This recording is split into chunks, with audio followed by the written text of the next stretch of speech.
بسم اللہ الرحمن الرحیم الصلاۃ والسلام علیکہ یا سیدی یا رسول اللہ وعلی آلکہ و اصحابکہ یا سیدی یا حبیب اللہ۔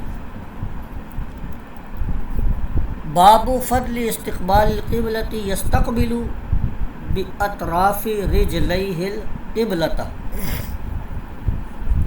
یہ باب ہے جی استقبال قبلہ کی فضیلت کا بیان اور نمازی نماز میں اپنے پیروں کی انگلیوں کا رخ قبلے کی طرف رکھے گا۔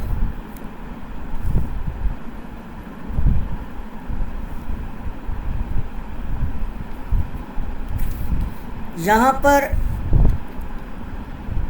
علامہ بدر الدین عینی رحمۃ اللہ علیہ نے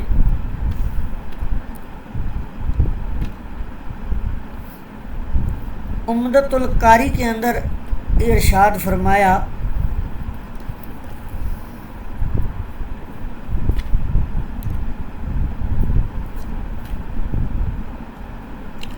کہ مصنف علیہ رحمہ یعنی امام بخاری رحمۃ اللہ علیہ ستر عورت کے احکام اپنی انواع کے بیان کے ساتھ فارغ ہوئے تو نماز کی دوسری شرط استقبال قبلہ کی طرف چلے، اور استقبال قبلہ جو نماز کی شرط ثانی ہے اس کا بیان شروع فرمایا۔ یہ ترتیب بھی امام بخاری کی دقت نظر اور بالغ نظری پر دلیل ہے، اس لیے کہ انسان جب نماز شروع کرنے کا ارادہ کرتا ہے تو سب سے پہلے ستر عورت کی ضرورت ہوگی طہارت کے بعد، پھر قبلہ رو ہو کر نماز شروع کرے گا۔ تو اسی ضمن میں کیونکہ استقبال قبلہ ہے تو رخ اپنا نماز میں قبلے کی طرف ہوگا، تو نماز جو ہے وہ گھر میں بھی پڑھی جاتی ہے اور مسجد میں بھی پڑھی جاتی ہے، تو استقبال قبلہ کے باب میں اسی ضمن میں مسجد کے احکام بھی بیان فرما دیں گے۔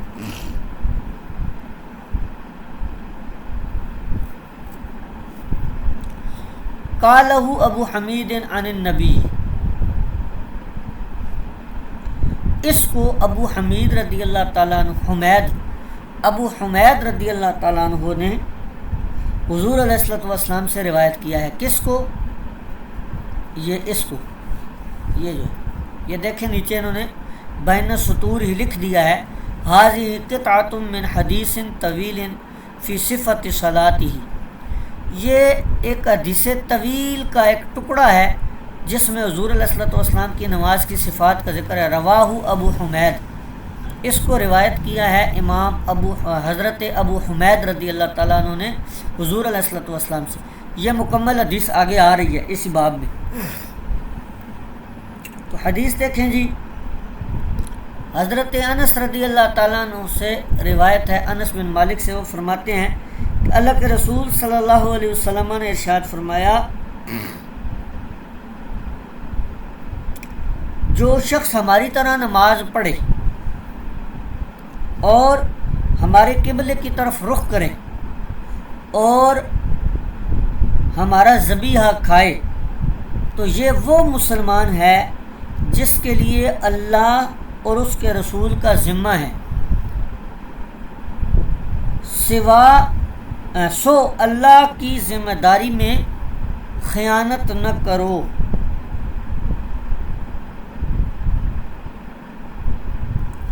اس سے اگلی حدیث بھی اسی مفہوم کی ہے۔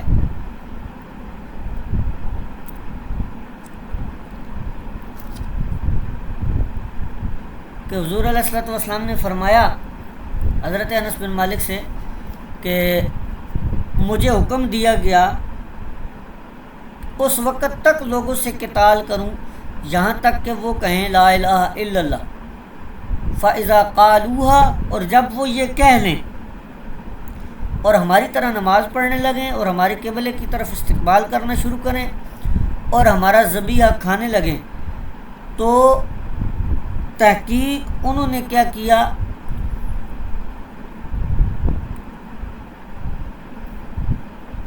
ہم پر ان کے خون اور ان کے اموال حلال ہو گئے، حرام ہو گئے، حرمت حرام ہو گئے، الا بحقھا، مگر یہ کہ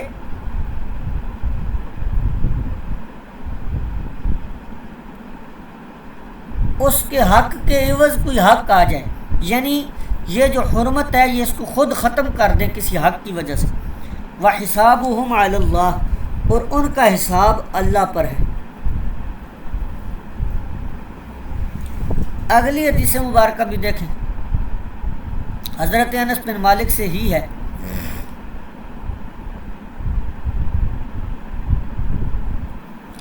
یہ بھی وہی مفہوم ہے اس حدیث کا بھی۔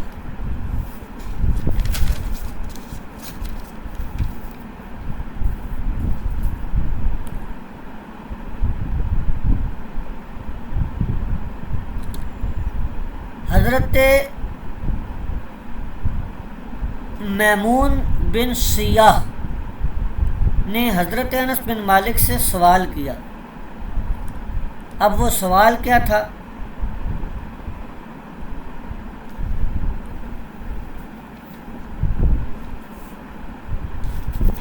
کہ اے ابو حمزہ، یہ حضرت انس کی کنیت ہے، یہ بین السطور انہوں نے لکھ دی ہے کہ کون سی چیز انسان کی جان اور اس کے مال کو حرام قرار دیتی ہے؟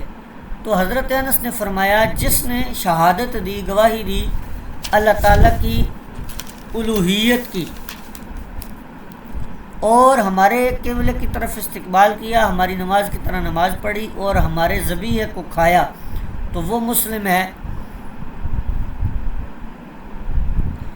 جو ایک مسلمان کا حق ہے وہ اس کا حق ہے۔ حضرت ابن ابی مریم نے کہا کہ ہمیں خبر دی یحییٰ بن ایوب نے، بہرحال یہ آگے سند بیان کر رہے ہیں نا۔ اب اس باب کی جو احادیث ہیں ان میں کیا پتہ چلا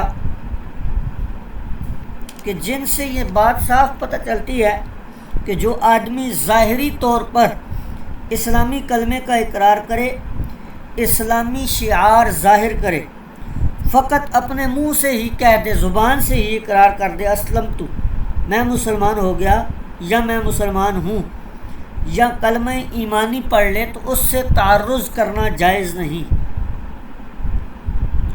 وَحِسَابُهُمْ عَلَى اللَّهِ، اور ان کا حساب اللہ پر ہے، یعنی جو دل کی کیفیت ہے، دل کی حالت ہے، جو باطنی عمل ہے اس کا، کہ وہ فقط زبان سے پڑھ رہا ہے یا دکھاوے کے لیے پڑھ رہا ہے یا منافقت سے پڑھ رہا ہے، تو اس کی جو دل کی حالت ہے اس کا حساب کتاب اللہ کے حوالے ہے۔ الا بحقھا، یہ جو الفاظ ہیں یہ الا بحقھا، اس کے بارے میں بدر الدین عینی رحمۃ اللہ علیہ نے عمدۃ القاری میں فرمایا ای الا بحق الدماء والاموال،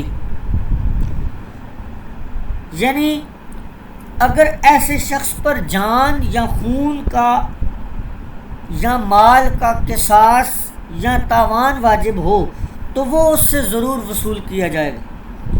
جیسے کوئی ایسا کام کرے جس پر اسلام میں حفظ دم نہیں ہے، یعنی خون کا حفظ اس میں نہیں ہے، جیسے حضور علیہ الصلوۃ والسلام کی گستاخی کر دے تو وہ مباح الدم ہو جائے گا، یا کوئی اگر زنا کرے تو اب رجم کیا جائے گا، اس کو سزا تو دی جائے گی، یا کسی کو قتل کر دے تو قصاص ہوگا۔ الا بحقھا کی یہ تفصیل ہے۔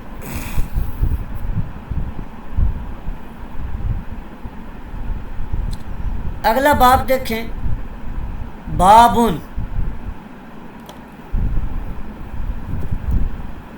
یا اس کو بابو پڑھیں، بابو، اگر بابن پڑھیں گے تو قبلتو پڑھیں گے، اور اگر بابو پڑھیں گے تو پھر قبلتی۔ قبلتی اہل المدینتی و اہل الشام والمشرقی لیس فی المشرقی ولا فی المغربی قبلۃ۔ باب ہے جی مدینہ، شام اور مشرق و مغرب والوں کے قبلہ کا بیان، اور یہ کہ مشرق میں یا مغرب میں قبلہ نہیں ہے۔ تو یہ کس کے لیے ہے؟ ای، یہ بین السطور دیکھ لیں، انہوں نے حل کر دیا، ای لأہل المدینتی، یہ بات اہل مدینہ کے لیے ہے، وَنَحْوِهَا، اور یہاں جو اس کی مثل ہیں، یعنی کہ جن کا قبلہ مشرق یا مغرب کی سمت میں نہیں آتا، ان کے لیے، جیسے اہل شام وغیرہ۔ حضور علیہ الصلوۃ والسلام کے اس قول کی وجہ سے کہ حضور علیہ الصلوۃ والسلام نے ارشاد فرمایا لا تستقبل القبلۃ بغائط او بول، کہ استقبال قبلہ نہ کرو، قبلے کی طرف رخ نہ کرو بول و براز کرتے وقت، ولیکن شرقوا او غربوا، ہاں لیکن مشرق یا مغرب کی طرف رخ کر لو۔ تو اس سے یہ پتہ چلا کہ اہل مدینہ کا جو قبلہ ہے وہ مشرق یا مغرب کی طرف نہیں ہے۔ تو یہی بات باب میں وہ بتا رہے ہیں۔ حضرت ابو ایوب انصاری رضی اللہ تعالیٰ عنہ سے اگلی حدیث ہے اس باب کی کہ بے شک حضور علیہ الصلوۃ والسلام نے فرمایا کہ جب تم قضائے حاجت کے لیے جاؤ تو نہ تو قبلے کی طرف رخ کرو اور نہ ہی قبلے کی طرف پیٹھ کرو، ہاں لیکن مشرق یا مغرب کی طرف کرو۔ حضرت ابو ایوب انصاری رضی اللہ تعالیٰ عنہ فرماتے ہیں کہ ہم جب شام میں گئے تو ہم نے وہاں جو بیت الخلاء تھے وہ قبلہ رخ بنے ہوئے پائے، چنانچہ ہم ٹیڑھے میڑھے ہو کر پھر کر گھوم کر بیٹھ جاتے تھے اور اس کے باوجود اللہ تعالیٰ سے استغفار بھی کرتے تھے۔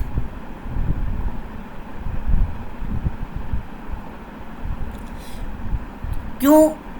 اس وجہ سے کہ اس کی جو بنا تھی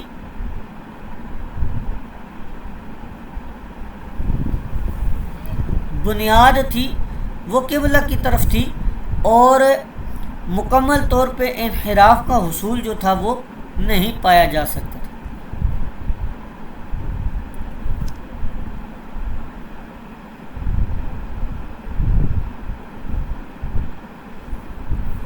اب یہاں پر امام بخاری رحمۃ اللہ علیہ کا مقصد کہ اہل مدینہ اور اہل شام کا قبلہ نہ مشرق میں ہے نہ مغرب میں، بلکہ ان لوگوں کا قبلہ جنوب کی جانب ہے۔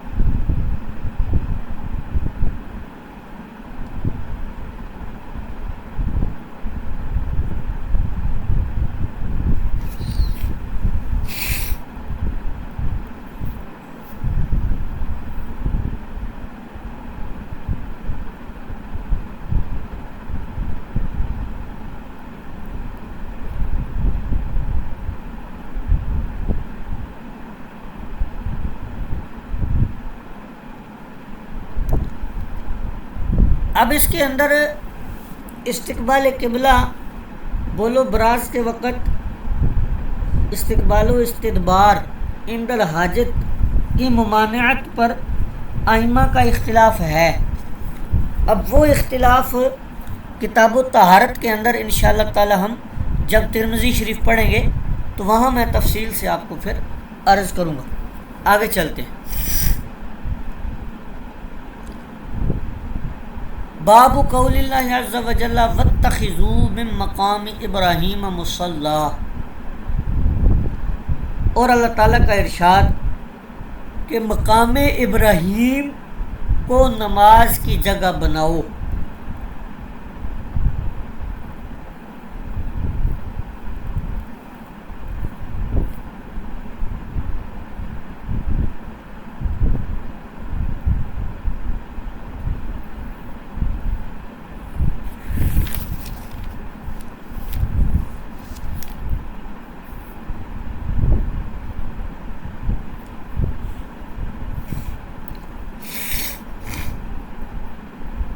اب یہاں پر حدیث پاک دیکھیں، حضرت عمر بن دینار بیان کرتے ہیں کہ ہم نے حضرت ابن عمر سے سوال کیا اس شخص کے بارے میں کہ ایک شخص نے عمرہ کے لیے بیت اللہ شریف کا طواف کیا عمرہ کے لیے، لیکن صفا و مروہ کے درمیان صحیح نہیں کی، تو کیا وہ اپنی بیوی کے پاس آ سکتا ہے، یعنی اس کے ساتھ صحبت وغیرہ کر سکتا ہے؟ فقال، تو ابن عمر رضی اللہ تعالیٰ عنہ نے فرمایا کہ نبی کریم علیہ الصلوۃ والسلام تشریف لائے، فطاف بالبیت سبعا، آپ نے بیت اللہ شریف کا طواف کیا 7 چکروں میں، اور مقام ابراہیم کے پیچھے 2 رکعت نماز ادا کی، اور صفا و مروہ کے درمیان سعی کی۔ وقد کان لکم فی رسول اللہ اسوۃ حسنہ،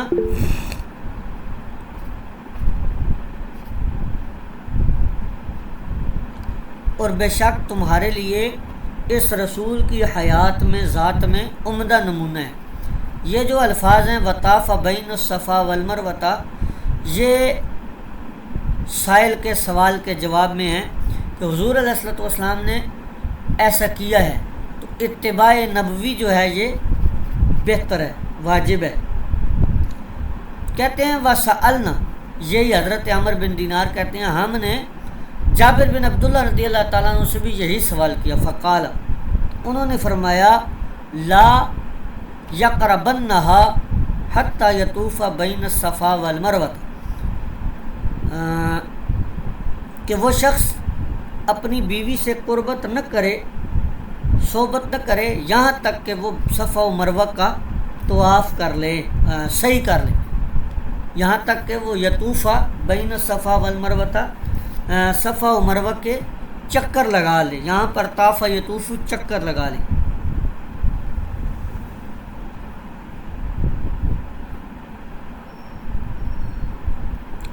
اب دونوں صحابہ اکرام کا جواب ایک ہی ہے، صرف ایک نے حضور علیہ الصلوۃ والسلام کا عمل بیان کر کے اشارتاً جواب دے دیا، اور دوسرے نے صراحتاً ممانعت دے کر سائل کو تصریح فرما دی کہ یہ جائز نہیں ہے۔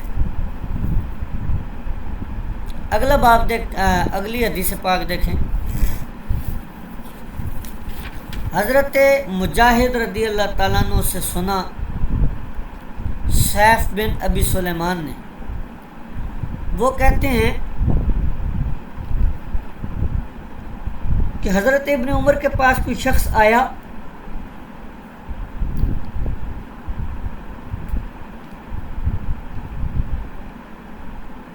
اور بتایا کہ یہ رسول اللہ ہیں صلی اللہ علیہ وسلم کعبہ کے اندر داخل ہو چکے ہیں، حضور کعبہ کے اندر تشریف لے گئے۔ تو حضرت ابن عمر نے کہا فَأَقْبَلْتُ وَالنَّبِيُّ قَدْ خَرَجَ،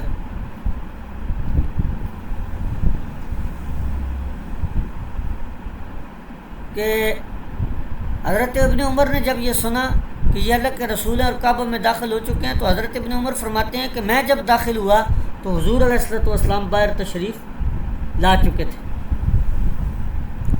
اور میں دیکھتا ہوں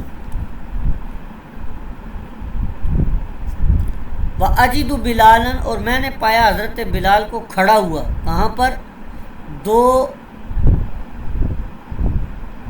دروازوں کے درمیان۔ فَسَأَلْتُ بِلَالًا، تو میں نے حضرت بلال سے سوال کیا، کیا؟ فَقُلْتُ، میں نے کہا أَصَلَّى النَّبِيُّ صلی اللہ علیہ وسلم فِي الْكَعْبَةِ، کیا حضور علیہ الصلوۃ والسلام نے کعبۃ اللہ شریف میں نماز ادا کی ہے؟ انہوں نے فرمایا ہاں، 2 رکعتیں ان 2 ستونوں کے درمیان، جو تمہارے اندر داخل ہوتے وقت بائیں ہاتھ کی طرف پڑھتے ہیں، ان 2 ستونوں کے درمیان حضور نے کیا کی ہے؟ نماز ادا فرمائی۔ پھر حضور باہر تشریف لے گئے اور کعبہ کے سامنے 2 رکعتیں نماز ادا کی۔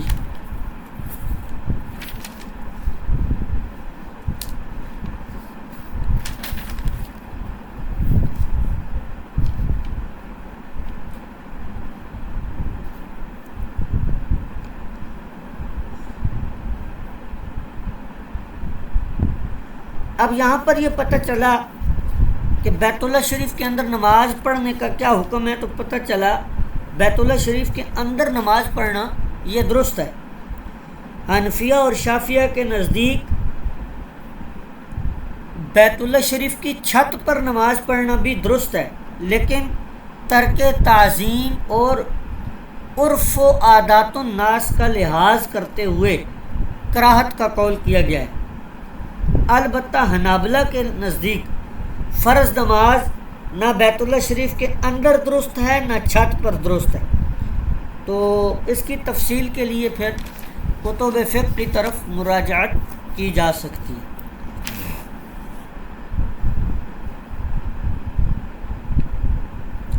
اگلی حدیث دیکھیں، حضرت ابن عباس رضی اللہ تعالیٰ عنہ سے آپ نے فرمایا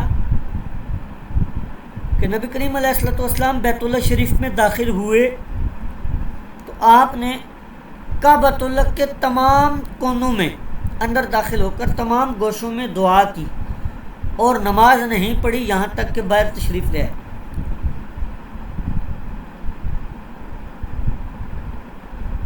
پھر جب آپ باہر آ گئے تو باہر آ کر آقا علیہ الصلوۃ والسلام نے کعبۃ اللہ شریف کے سامنے 2 رکعتیں پڑھی اور فرمایا یہی قبلہ ہے۔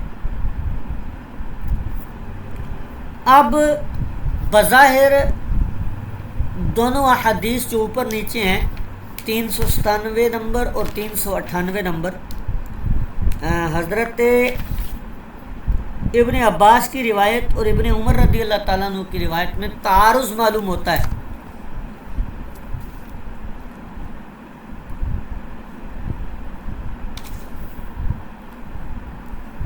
بظاہر ایسا پتہ چلتا ہے کہ یہ دونوں احادیث ایک دوسرے سے متعارض ہیں، کیونکہ ابن عمر کی روایت میں ہے کہ حضور نے 2 رکعتیں پڑھی، حضرت بلال نے بتایا ان کو، اور حضرت ابن عباس فرماتے ہیں کہ نہیں پڑھی۔ اب اس تعارض کا رفع کیا ہے، اس کو دور کیسے کریں گے؟ جواب اس کے 3 طرح دیے گئے ہیں۔ نفی و اس بات میں تعارض ہو جائے تو اس بات کو ترجیح ہوگی، تو اس بات کو ترجیح ہوگی، یہ قاعدہ ہے۔ اور دوسرا جواب یہ دیا گیا ہے کہ جہاں پر نماز پڑھنے کا ذکر ہے وہ نماز نفل کا ذکر ہے کہ حضور نے نفلی نماز ادا کی، اور جس میں منع ہے یا جس میں انکار ہے کہ حضور نے کعبۃ اللہ شریف کے اندر نماز نہیں پڑھی، اس سے مراد یہ ہے کہ فرض نماز نہیں پڑھی، یعنی اس بات نفلی نماز کا ہے اور نفی فرض نماز کی ہے۔ اور تیسرا جواب یہ دیا گیا کہ حضور علیہ الصلوۃ والسلام کا دخول کعبہ 2 مرتبہ ہوا ہے، ایک فتح مکہ کے موقع پر، دوسرا حجۃ الوداع کے موقع پر، تو ایک موقع پر پڑھا اور دوسرے موقع پر نہیں پڑھا، تو یوں تعارض جو ہے وہ دونوں احادیث کا جو بظاہر نظر آ رہا تھا وہ رفع ہو گیا۔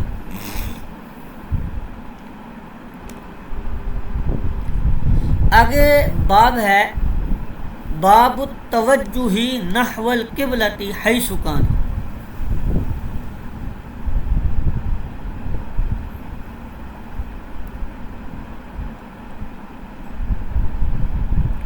کہ جہاں بھی ہو قبلے کی طرف متوجہ ہو جاؤ، قبلے کی طرف متوجہ ہو جاؤ جہاں بھی ہو نماز میں۔ یہ نماز میں کا ترجمہ کہاں سے کیا؟ امام بخاری کے اس کتاب سے، کیونکہ یہ کتاب الصلاۃ کے تحت باب بند ہے، تو ظاہری بات ہے نماز میں جو قبلے کی طرف جو متوجہ ہونے کی بات ہوگی وہ نماز کی ہی ہو رہی ہوگی۔ حضرت ابو ہریرہ رضی اللہ تعالیٰ عنہ نے فرمایا کہ حضور علیہ الصلوۃ والسلام نے فرمایا قبلے کا استقبال کرو اور تکبیر کہو۔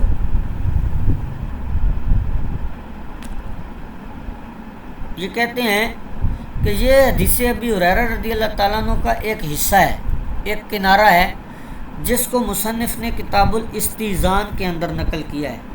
آگے وہ روایت آئے گی تو پھر وہاں پر ہم دیکھ لیں گے۔ اس باب کے اندر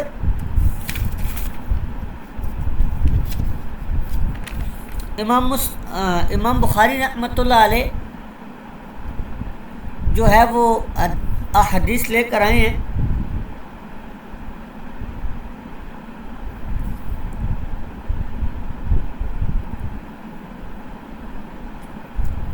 ان سے یہ ثابت کرنا چاہتے ہیں کہ نماز کے لیے جہت قبلہ ہی کافی ہے۔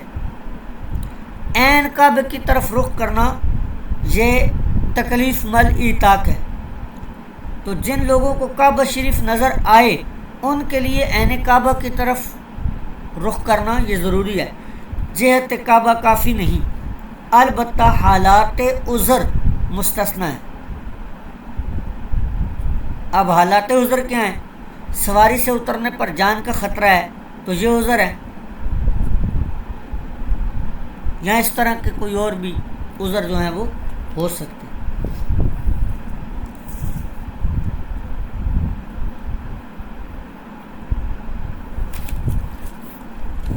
اب استقبال قبلہ میں عین کعبہ اور جہت کعبہ کی بھی تفصیل بعض کتب کے اندر شارحین نے نقل کی ہے۔ یہاں پر تو اصح ترین قول عند الجمہور یہ ہے کہ اگر کعبہ مکرمہ مشاہد ہے یعنی نظر آ رہا ہے تو عین کعبہ کا استقبال ضروری ہے، اور غیر مشاہد جو ہے، جو مشاہدہ نہیں کر رہا، جس کو نظر نہیں آ رہا، اس کے لیے جہت کعبہ ہی کافی ہے۔ اسی لیے امام بخاری نے جو ترجمۃ الباب قائم کیا ہے وہ التوجہ نحو القبلۃ کیا ہے، عین القبلۃ نہیں کیا ہے۔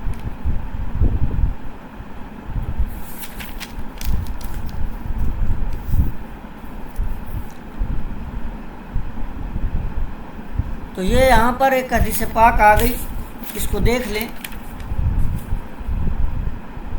حضرت براء بن عازب رضی اللہ تعالیٰ عنہ سے روایت ہے، اللہ کے رسول صلی اللہ علیہ وسلم نے 16 مہینے یا 17 مہینے بیت المقدس کی طرف رخ کر کے کیا کی؟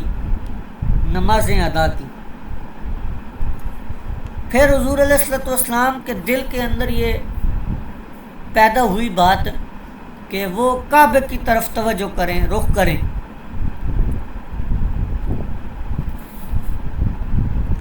دل میں یہ چاہت پیدا ہوئی کہ کعبے کی طرف رخ کریں نماز میں، تو اللہ تبارک و تعالیٰ نے یہ آیت کریمہ نازل کی، قد نرا تقلب وجہک فی السماء، تحقیق ہم آپ کا بار بار آسمان کی طرف چہرے کا اٹھنا دیکھ رہے ہیں، فتوجہ نحو القبلۃ، پھر آپ نے قبلے کی طرف رخ کر لی۔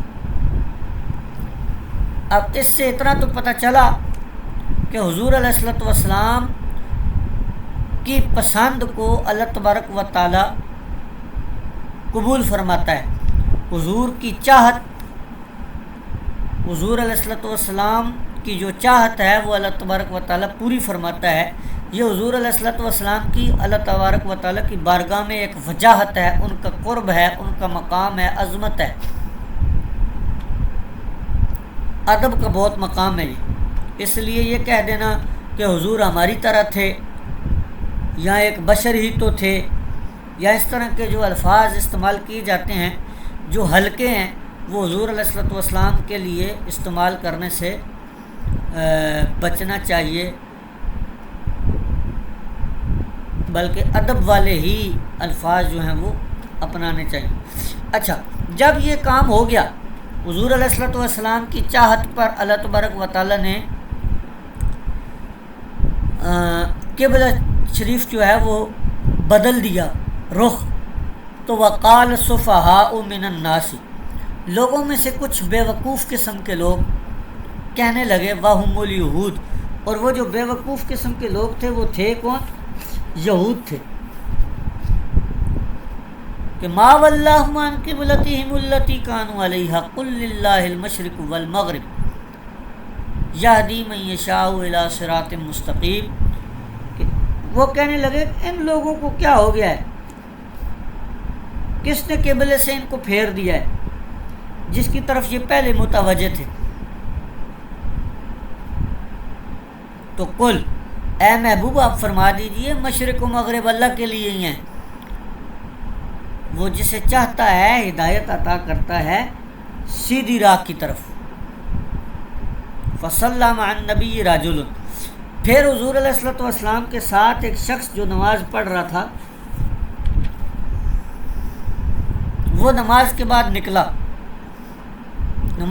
نکل گیا وہاں سے. فمر علی قوم من الانصار، اور اس کا گزر ہوا انصار میں سے ایک قوم پر فی صلاۃ العصر، جو نماز عصر ادا کر رہی تھی، نحو بیت المقدس، بیت المقدس کی طرف رخ کر کے. فقال، اس نے کہا، یہ جو شخص حضور کے ساتھ نماز پڑھ کے نکلا تھا نا، اس نے کہا هو یشہد انہ صلی مع رسول اللہ، سنو میں گواہی دیتا ہوں کہ بے شک میں نے حضور علیہ الصلوۃ والسلام کے ساتھ نماز ادا کی. وَأَنَّهُ تَوَجَّهَ نَحْوَ الْكَعْبَةِ، اور آپ نے کعبے کی طرف رخ کر لیا. فَتَحَرَّفَ الْقَوْمُ، تو چنانچہ یہ سنتے ہی پوری کی پوری قوم جو ہے وہ گھوم گئی. حَتَّى تَوَجَّهُ نَحْوَ الْكَعْبَةِ، یہاں تک کہ سب نے اپنا رخ کعبہ کی طرف کر لیا. اب اس سے بہت ساری چیزیں عقائد کی ہمیں پتہ چل جاتی ہیں.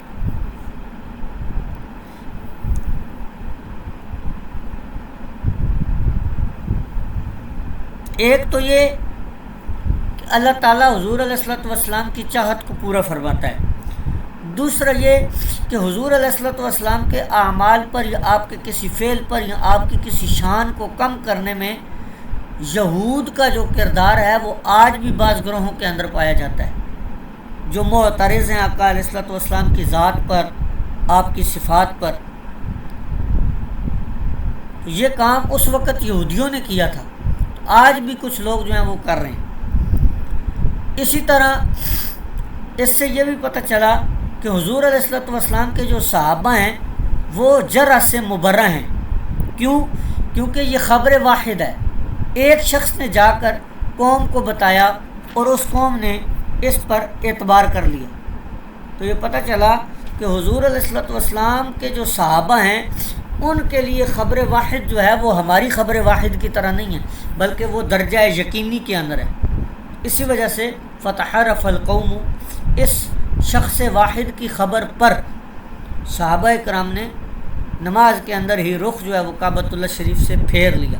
اس سے یہ بھی پتہ چلا کہ دیگر راویوں کی جو خبر واحد ہے اس کا حکم اور ہے، اور صحابی اگر کہیں پر خبر واحد میں آئے اور تنہا ہو، تفرد صحابی جو ہے اس کا حکم الگ ہے. باقی یہ سب باب کی حدیث آپ نے خود دیکھنی ہے. ہم اگلے باب کی طرف چلتے ہیں.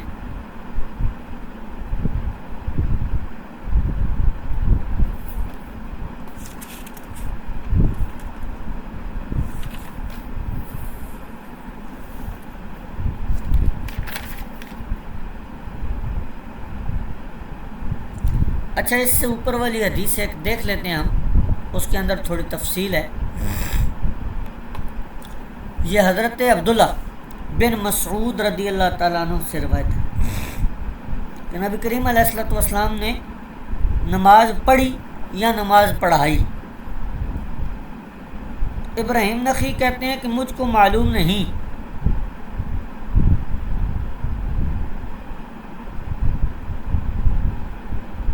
کہ آپ نے نماز زیادہ کر دی یا کم کر دی. یہ حضرت ابن مسعود ہی کہتے ہیں، یعنی کہ حضرت ابراہیم نخعی کہتے ہیں کہ حضرت عبداللہ بن مسعود نے فرمایا کہ مجھے یاد نہیں کہ حضور نے اب نماز کم کر دی یا زیادہ کر دی. فلما سلم، جب حضور علیہ الصلوۃ والسلام نے سلام پھیر دیا، آقا علیہ الصلوۃ والسلام سے کہا گیا اے اللہ کے رسول، احدث فی الصلاۃ شیء. آپ صحابہ کرام کا ادب دیکھیں، اللہ اکبر. صحابی نے یہ نہیں کہا کہ یا رسول اللہ آپ نے رکعتیں زیادہ کر دی ہیں یا کم کر دی ہیں یا آپ کو غلطی لگ گئی ہے، ایسا کچھ بھی نہیں کہا، بلکہ سوال قائم کیا احدث فی الصلاۃ شیء، یا رسول اللہ صلی اللہ علیہ وسلم کیا نماز میں کوئی نیا حکم آ گیا ہے؟ ادب دیکھیں صحابہ کرام کا آقا علیہ الصلوۃ والسلام سے کیسی محبت ہے کہ حضور کی طرف نقص یا زیادت یا غلطی کو بھی منسوب کرنا گوارا نہیں کیا، بلکہ سوالیہ انداز میں پوچھا کہ یا رسول اللہ کیا نماز میں کوئی نیا حکم آ گیا ہے؟ حضور علیہ الصلوۃ والسلام نے فرمایا وہ کیا؟ انہوں نے کہا یا رسول اللہ آپ نے تو اس طرح نماز پڑھا دی ہے۔ اب یہ سن کر حضور علیہ الصلوۃ والسلام نے اپنے پیروں کو موڑا اور استقبال قبلہ کیا اور 2 سجدے کیے سجدہ سہو کے، پھر سلام پھیر دیا۔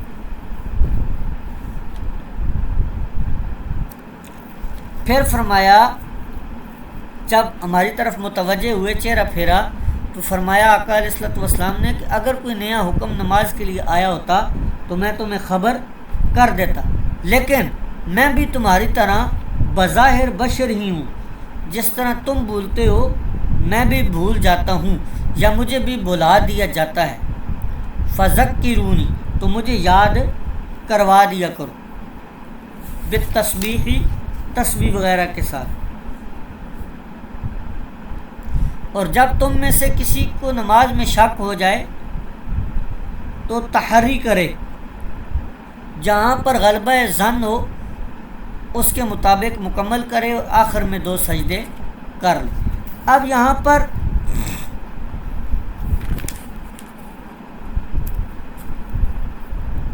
ایک تو چیز ہمیں یہ پتہ چلی کہ صحابہ کرام آقا علیہ الصلوۃ والسلام کا ہر درجہ ادب کرتے تھے۔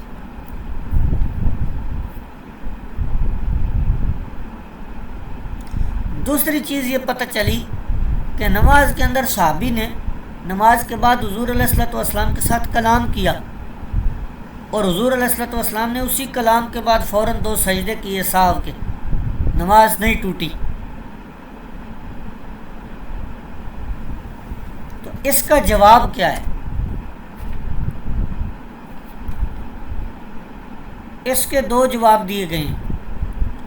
ایک تو جواب عمدۃ القاری کے اندر ہے کہ یہ حضور علیہ الصلوۃ والسلام کی خصوصیت ہے کہ آقا علیہ الصلوۃ والسلام کا خاصہ ہے کہ آپ کے ساتھ اگر نماز میں بھی کوئی کلام کرتا یا حضور کسی کے ساتھ مخاطب ہوتے تو اس کی نماز نہیں ٹوٹتی تھی۔ دوسرا جواب نجاح القاری، یہ بخاری شریف کی ایک شرح ہے، نجاح القاری شرح صحیح البخاری، عربی کی شرح ہے۔ اس کے اندر انہوں نے دیا کہ یہ جو واقعہ ہے یہ اس وقت کا ہے جب نماز میں کلام وغیرہ کرنا یا باتیں کرنا منع نہیں ہوا تھا ابھی، یعنی تکلم فی الصلاۃ کی ممانعت ابھی نہیں آئی تھی، یہ اس وقت کا واقعہ ہے، اس وجہ سے نماز نہیں ٹوٹی۔ دوسری چیز یہاں پر موضع سجدہ سہو، کہ سجدہ سہو قبل السلام ہے یا بعد السلام ہے، تو حنفیہ کے نزدیک سجدہ سہو مطلقاً سلام کے بعد ہے، امام شافعی کے نزدیک مطلقاً سلام سے پہلے ہے، اور امام مالک کے نزدیک اگر سجدہ سہو نماز میں کسی نقصان کی وجہ سے واجب ہوا ہے تو سجدہ سہو سلام سے پہلے ہے، اور اگر نماز میں زیادتی ہوئی ہے تو پھر سلام کے بعد ہوگا۔ امام مالک رحمۃ اللہ علیہ کے مسلک کو یاد کرنے کا آسان سا کلیہ ہے القاف بالقافی والدال بالدالی، یعنی القاف بالنقصانی القبل بالنقصانی والبعد بالزیادتی۔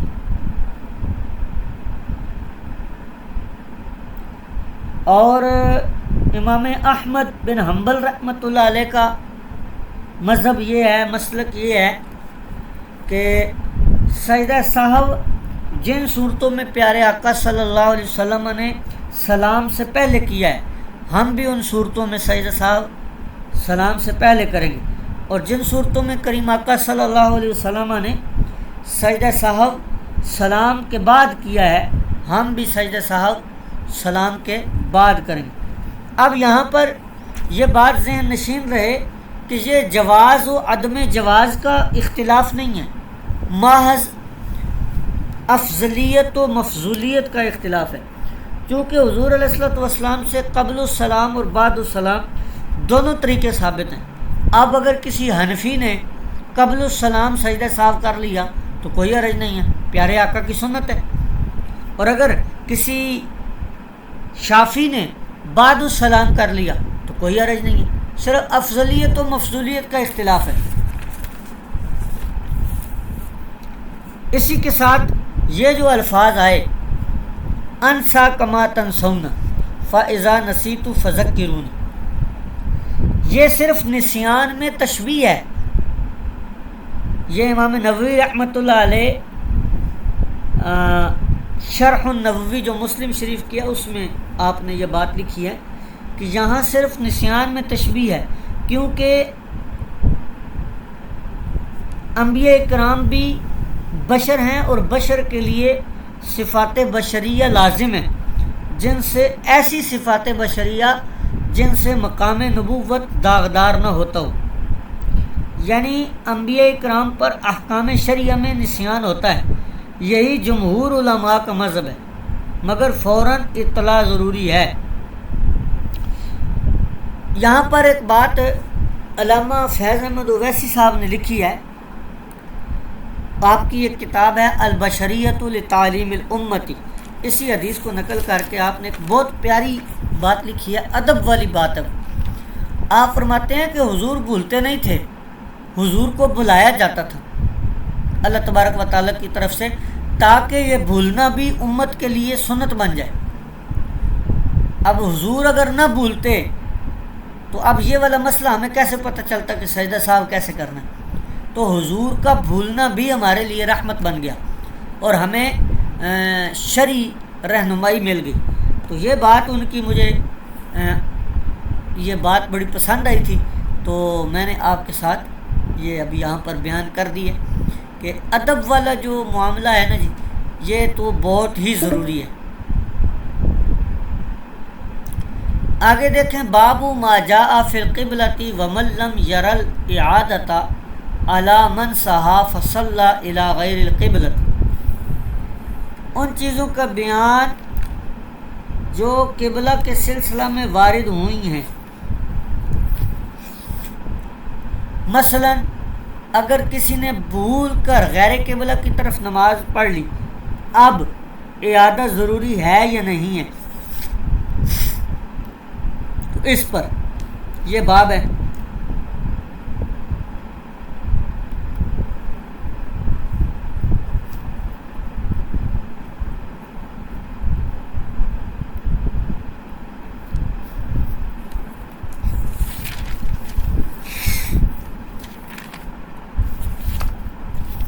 وقد سلم النبی فی رکعتی الظہر، حضور علیہ الصلوۃ والسلام نے ظہر کی 2 رکعت پر سلام پھیر دیا اور لوگوں کی طرف اپنا چہرہ مقدسہ پھیر لیا، لوگوں کی طرف متوجہ ہو گئے، چہرہ مبارک حضور نے اصحاب رسول کی طرف، اپنے اصحاب کی طرف کر لی۔ ثم اتم ما بقیہ، یاد دلانے پر پھر آپ نے اپنی نماز کو مکمل کیا۔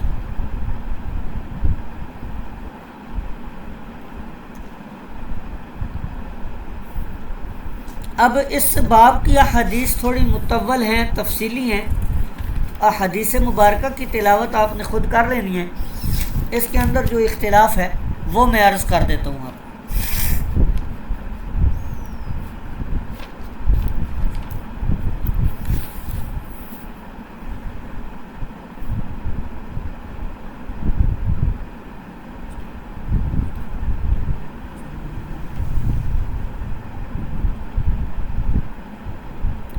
وہ اختلاف کیا ہے جی؟ وہ یہ ہے کہ تحری کے بعد کسی شخص نے غور و فکر کیا، غلبہ ظن ہوا اور اس نے نماز پڑھ لی،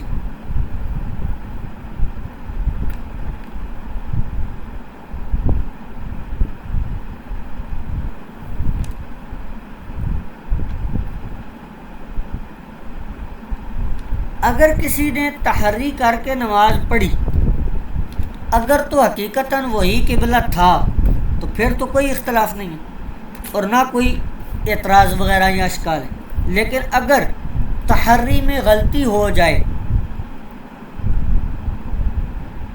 اور غلطی پتہ بھی لگ جائے، معلوم بھی ہو جائے، تو غیر قبلہ کی طرف جو نماز پڑھی تحری کر کے وہ ہوئی یا نہیں ہوئی، اس کا کیا حکم ہے؟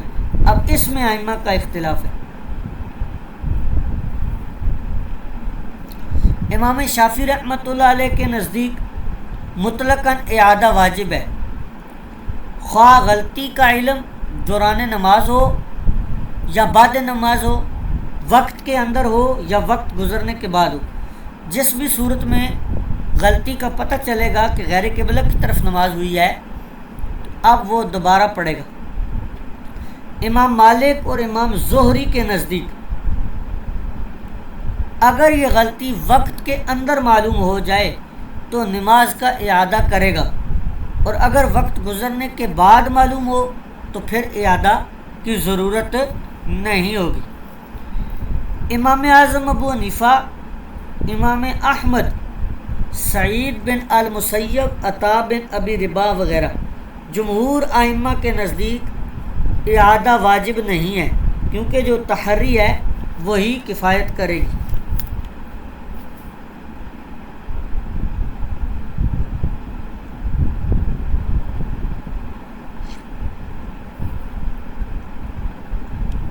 اب امام ابو حنیفہ رحمۃ اللہ علیہ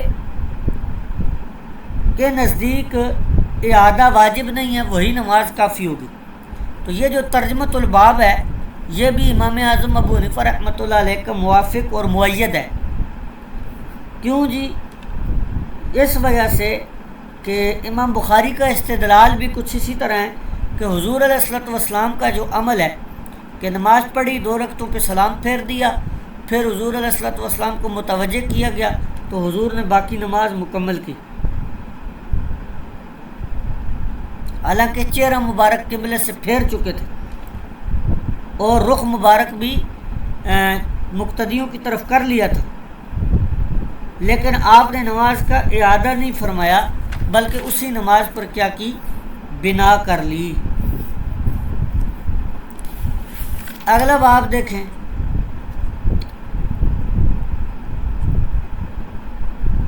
باب حق البزاق بالید من المسجد۔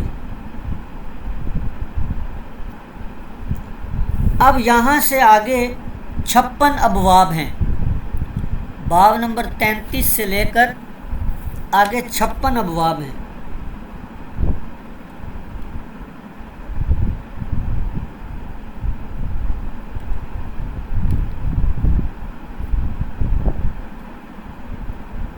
یعنی باب نمبر 88 تک، ان کے اندر اب احکام المساجد جو ہیں وہ چلیں گی، مساجد کے احکام چلیں گے۔ ان کے اندر اب صرف مطالعہ ہے، کوئی بھی اختلافی بات جو آئے گی وہ آپ کو عرض کر دی جائے گی۔ تو یہ باب نمبر 88 تک تمام طلباء جو ہیں وہ پڑھیں گے۔ یہ آپ کا بخاری شریف کا سبق ہے، ہفتہ اتوار 2 دن ہیں آپ کے پاس، تو یہ جو روایات ہیں ان کو آپ احکام المساجد ہیں یہ، اس کے اندر کیا ہے جی؟ اب جس طرح یہ ہے کہ مسجد میں تھوک پڑا ہو تو ہاتھ کے ذریعے خرچ ڈالنے کا بیان، ٹھیک ہے جی۔ اس کے بعد اگلا باب آ جائے گا حق المخاطی، ناک کی رینٹھ اگر مسجد میں کہیں پر دیوار وغیرہ پر لگی ہو تو اس کو کیا کرنا ہے، اس کے بارے میں۔ آگے مسجد کے اندر ہی تھوکنے کے بارے میں کہ دائیں طرف نہ تھوکے اور بائیں طرف، یا اس سے اگلا باب جو ہے وہ کہ بائیں طرف یا دائیں طرف پاؤں میں تھوک لے، اور مسجد میں تھوکنے کے کفارے کا بیان، اور مسجد میں بلغم کو دفن کرنے کا بیان۔ تو بہرحال یہ باب نمبر 88 تک یہ آپ کا اگلا سبق ہے۔ اس نصاب کو آپ نے پڑھنا ہے، سوموار والے دن آپ سے لیا جائے گا اس کا کارکردگی۔ میں پوچھوں گا آپ سے کہ کتنی پڑھ لی ہیں روایات آپ نے، کتنی رہ گئی ہیں۔